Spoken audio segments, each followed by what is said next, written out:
We about to get up on this thing, the time is now. What you waiting for? One of my favorite things to do is help other people's dreams and their passions, their goals become a reality. In the music industry, I have the privilege of getting to do that through producing, through managing, through being a music teacher, being clinician, and a performer.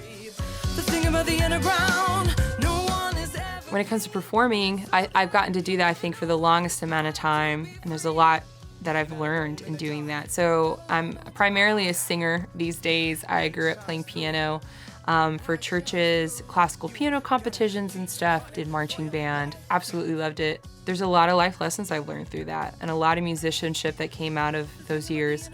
And so that has led into being able to perform for people, and it is such a cool thing to be able to write music and to perform other people's music in a way that I've had people come up to me and say, that was just like the best thing I've heard all month, or I love your CD, or you just give me so much joy when you sing this way, or it's crazy to think that I have the ability to transport people to some other place, or temporarily let them enjoy life to a certain extent. It's just a crazy responsibility and privilege that I have as a performer. I need someone like you. As a producer, it's an honor to be able to be in a situation where someone trusts you to make calls that can make or break a project. It's a lot of pressure, but I also just love it. You have to have that musicality and kind of that troubleshooting thought process sometimes, but it's highly rewarding to have a project at the end of the day that represents the artistry and the musicianship, or whatever the soul, what's going on in that music. And I absolutely love that.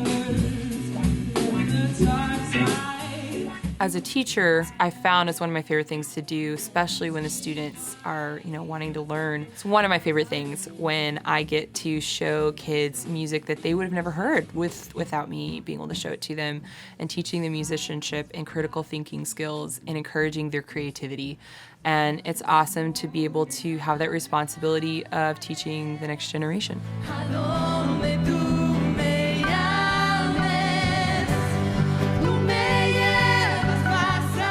When I'm leading worship, I've realized and learned it's a really big responsibility, and it can show up in a number of different ways, whether you're kind of being the front man and the leader, to whether I'm playing bass or playing keys or something.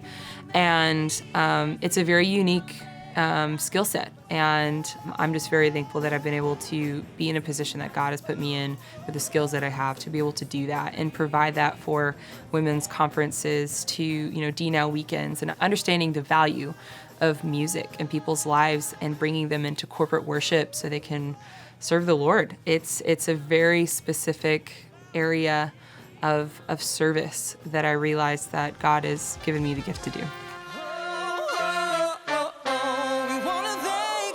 I love getting to do what I do. It's amazing that it's a lot of work. There's a lot of things that, jack of all trades, but that's always what I've dreamed of doing. I've always wanted to do tons of things. So whether it's producing, whether it is managing other artists, whether it is teaching 12-year-olds or 80-year-olds, whether it is traveling the world on tours, whether it's performing anywhere, coffee shops, I love it all. And it's just a privilege to be able to do what I love doing, which is, helping other people and serving other people through music. And I'm just glad to get to do it.